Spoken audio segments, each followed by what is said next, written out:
Welcome to Rob Schmidt tonight. What a difference a candidate makes. Kamala Harris in Philadelphia today speaking in front of the National Association of Black Journalists, a room loaded with her own supporters.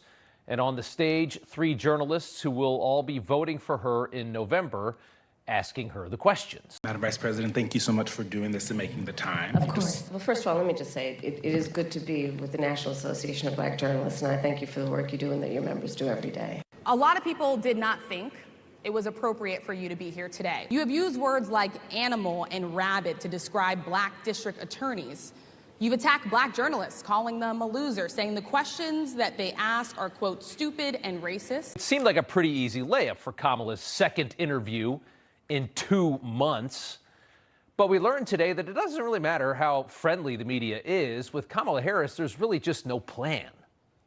Again today, Kamala was asked about the economy, which is the most critical issue in this election. It will decide this next election. She's had one debate and one other TV interview to talk about this subject with at this point, and both times she had no actual answers for how she's going to make life in America affordable again, because everybody is struggling or in debt or about to be in debt. And today we learned Kamala still has no answer to the most important question. We came in during the worst unemployment since the Great Depression. We came in during the worst public health epidemic in centuries. As of today, we have created over 16 million new jobs, over 800,000 new manufacturing jobs. Is the price of groceries still too high? Yes. Do we have more work to do? Yes. And I will tell you, I do believe that I offer a new generation of leadership for our country that is about, in particular, turning the page on an era that sadly has shown us attempts by some to incite fear, to create division in our country. My plan for the economy includes what I imagine and believe and call an opportunity economy. Isn't this amazing?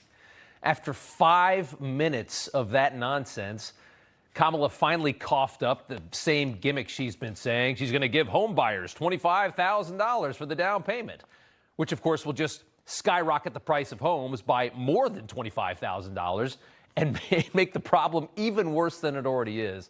And she's also going to give small business startups a larger tax deduction. Somebody explain how that is going to lower the cost of living for the other 325 million people that aren't starting a small business next year. Does that sound like a plan that's going to fix what they've done to this country by devaluing your money, by printing trillions of dollars and decimating your paycheck? No.